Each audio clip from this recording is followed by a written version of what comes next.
So for this week's discussion, we're looking at the circuitry of the brain, and I want to kind of start off talking about the default mode because I think it's important to understand kind of your baseline to understand how it's affected. And so in this default mode, it just kind of talks about how our brains are constantly kind of wondering and they're running through plans, scenarios, goals, and that is normal for us to be doing that in like a normal state. And so I believe that that's important to know that daydreaming, like making plans, revisiting memories, that doesn't make us kind of like some might think, oh, like an ADD kind of thing, like my brain's always moving, that's normal. And so I think that's important to know before we get into all the other stuff.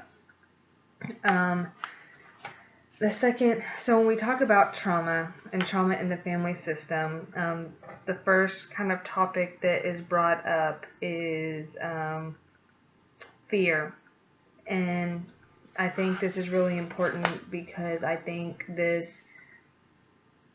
it stays with you when you experience trauma. And through this text, it was mentioned that trauma is not always necessarily like a huge event. Fatal car crash, sexual abuse, witnessing someone being murdered.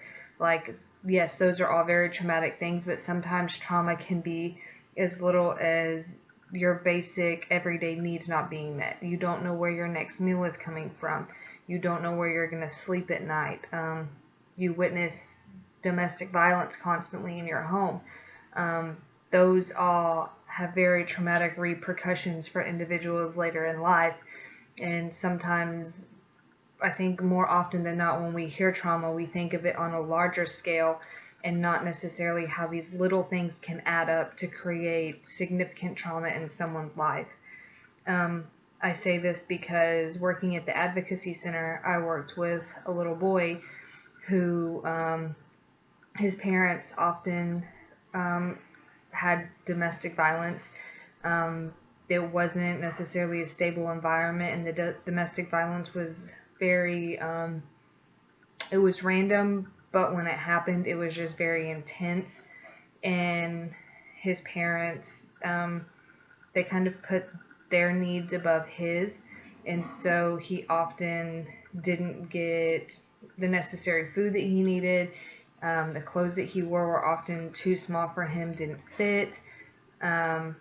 And the list kind of goes on, but that has affected him traumatically because now that he's old enough and he's in school, he suffers with like control issues.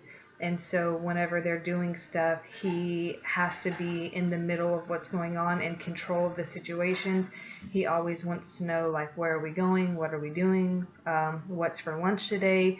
Did someone tell you who's picking me up? Like, he has to have constant plans and reminders. And that's kind of talked about in this section about the executive circuitry. And there's a quote in there, and it says, when we feel safe and have enough support from others and enough skill of our own, we can use our prefrontal cortex to notice, reflect upon, understand, tolerate, and manage painful and unwanted feelings in ourselves and in others. And I think that's important because now that he is with his grandmother in a more stable environment, you can begin to see the healing occur because he does know where he's getting his next meal. He is wearing clothes that fit him, and that he is proud and building back up that self-esteem that you need as a 6-year-old. But moving back to the fear, in the section about fear, it was mentioned that whenever you go through something like this, we remember it. No matter how old we are, we don't necessarily think about it all the time, but there are things that trigger us, that bring us back to those moments, and I think that we need to be aware of that as therapists. And then we begin to constantly monitor our environment.